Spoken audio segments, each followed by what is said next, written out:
god. Oh my god. Halo Faro Gengs, dunia internasional lagi diguncang kabar besar. Bayangkan, sebuah negara yang dikenal aman dan netral tiba-tiba jadi sasaran serangan militer. Yuk, benar sekali. Baru-baru ini, Israel melancarkan serangan udara di Doha, Qatar. Pertanyaannya, apa yang sebenarnya terjadi? Siapa yang jadi korban? Dan apa dampaknya bagi konflik panjang di Timur Tengah? Yuk kita bahas tuntas, Faro Gengs. Biar nggak cuma ikut heboh, tapi juga paham inti masalahnya. Untuk ngerti cerita ini, kita harus lihat dulu latarnya. Konflik Israel, Hamas, udah berlangsung puluhan tahun. Hamas, kelompok berbasis di Gaza, dianggap musuh utama Israel. Nah, Qatar punya peran unik. Negara kecil ini sering jadi mediator dalam negosiasi gencatan senjata. Bahkan, banyak pimpinan Hamas menetap di Doha untuk urusan politik. Artinya, Qatar bukan pihak tempur, tapi lebih sebagai penengah. Tapi siapa sangka, wilayah yang justru jadi tempat mediasi perdamaian, kini malah jadi sasaran serangan militer. Tanggal 9 September 2025, suasana Doha yang biasanya tenang mendadak berubah mencekam. Laporan menyebut ada sekitar 15 jet tempur Israel yang meluncurkan serangan ke distrik Lektavia, sebuah kawasan residensial di Doha. Targetnya, pertemuan penting para pimpinan Hamas, termasuk tokoh bernama Khalil Al-Hayya. Akibatnya, sedikit 6 orang tewas. Korban termasuk anak Al-Hayya, direktur kantornya, beberapa pengawal. Akibatnya, sedikitnya 6 orang tewas. Korban termasuk anak Al-Hayya, direktur kantornya, beberapa pengawal, dan bahkan seorang petugas keamanan Qatar. Yang bikin makin heboh, beberapa pimpinan Hamas dilaporkan berhasil selamat. Israel pun menyebut serangan ini adalah operasi terarah terhadap Hamas, bukan terhadap Qatar. Tapi masalah besarnya jelas, serangan ini dilakukan di wilayah negara lain yang berdaulat.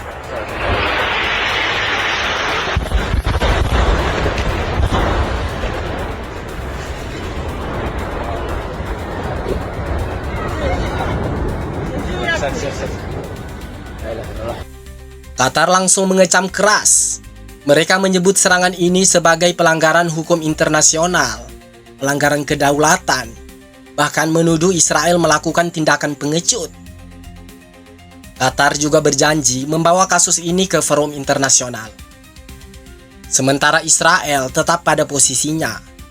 Mereka menegaskan, target mereka hanyalah Hamas. Bahkan pejabat Israel sempat mengatakan, jika pimpinan Hamas masih hidup, maka mereka akan menjadi target berikutnya. Pernyataan ini jelas bikin suasana semakin panas dan menambah ketegangan di kawasan. Serangan ini bikin banyak negara angkat suara. Negara-negara Arab langsung mengecam. PBB menyuarakan agar semua pihak menahan diri. Bahkan Amerika Serikat, sekutu utama Israel, ikut terseret.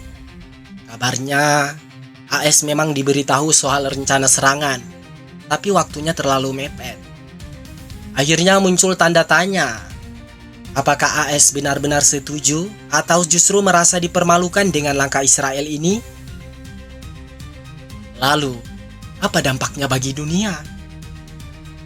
Pertama, posisi Qatar sebagai mediator bisa terguncang. Jika Hamas merasa Qatar tidak lagi aman, proses perdamaian bisa macet total. Kedua, isu kedaulatan negara makin disorot. Serangan lintas negara seperti ini bisa jadi presiden berbahaya kalau dianggap wajar.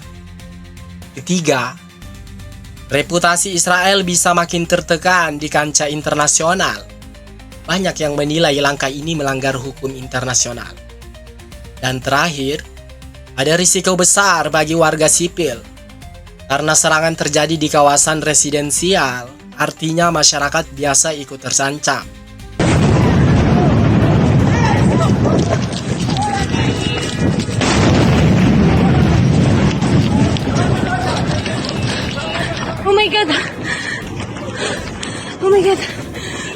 Kalau dilihat dari berbagai analisis, serangan ini kemungkinan besar ditujukan untuk memberi pesan keras ke Hamas bahwa tidak ada lagi tempat yang aman, bahkan di luar Gaza sekalipun. Tapi langkah ini punya risiko besar. Bisa jadi malah membuat Hamas makin keras kepala, merusak posisi Qatar sebagai mediator, dan membuat Israel makin dijauhi dunia internasional. Artinya, serangan ini mungkin punya efek jangka panjang yang lebih rumit daripada yang dibayangkan. Nah, Faro Gengs, jelas sudah, serangan Israel ke Qatar bukan sekedar berita heboh, tapi sebuah peristiwa besar yang bisa mengubah arah konflik Timur Tengah.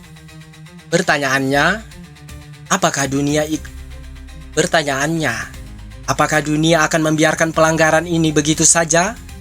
Apakah alasan keamanan bisa dijadikan pembenaran untuk melanggar kedaulatan negara lain? Atau justru ini akan memperpanjang konflik tanpa ujung? Tulis pendapat kalian di kolom komentar ya.